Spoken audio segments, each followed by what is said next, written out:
think of education as a pendulum, swinging back and forth as one approach replaces another. And nowhere is that swing more evident than in how we teach reading. What do politics, cult of personality, and ancient pictographs have in common? They all play a part in the reading wars. Welcome to 29 Slides, because every lesson has a story. What we now call the reading wars is usually framed as a debate between two approaches. One side is phonics, teaching how letters and letter patterns map onto sounds.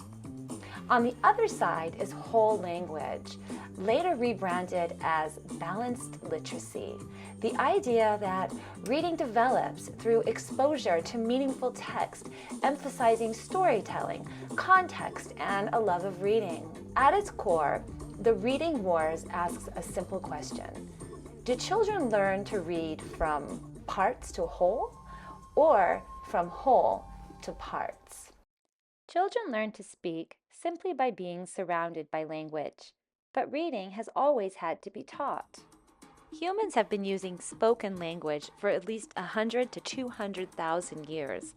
Writing, by contrast, is much newer. The earliest known writing systems appeared only about 5,000 years ago. These began as simple pictographs carved into clay, used to record grain, livestock, and trade. Over time, these pictures became abstract symbols representing sounds and ideas. Around the same period, writing emerged independently in places like Egypt, the Indus Valley, China, and later Mesoamerica. For most of human history, reading and writing were rare, specialized skills used by scribes, priests, merchants, and governing elites. Even as recently as the year 1900, the majority of adults worldwide could not read. Widespread literacy is a very modern experiment, less than 150 years old.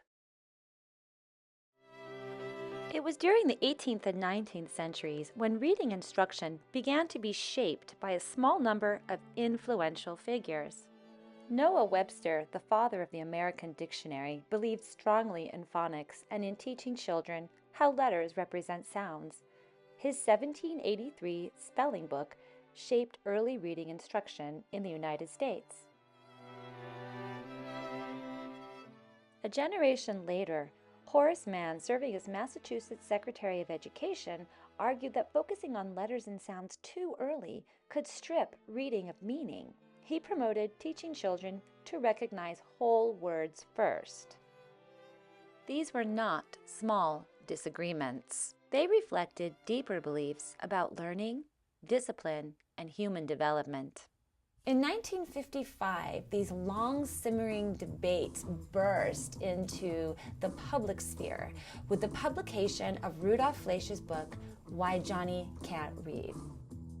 Fleisch argued that children were struggling not because they lacked ability, but because schools had moved away from teaching sound-letter relationships. He blamed whole word methods and called for a return to systematic phonics. The book became a bestseller, reached parents far beyond schools of education, and pushed phonics back into the spotlight. The pendulum didn't stop there. In the decades that followed, educators pushed back again, arguing that drill-based phonics risked turning reading into a mechanical task. By the late 20th century, the whole language movement reemerged under new names, emphasizing meaning, context, and immersion, setting the stage for the next chapter of the reading wars. By the 1990s, reading instruction became deeply entangled with politics. Debates over phonics versus whole language mirrored broader cultural concerns and tensions. In the year 2000, a national reading panel report mandated by Congress attempted to summarize decades of research. Its findings emphasized phonics-based instruction and soon became linked to federal policy under President George W. Bush's Reading First initiative.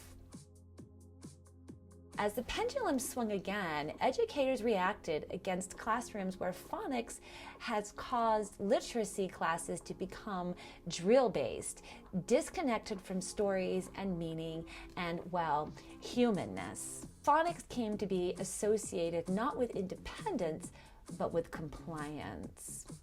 That association lingered. When phonics becomes the whole of literacy, the pendulum swings away.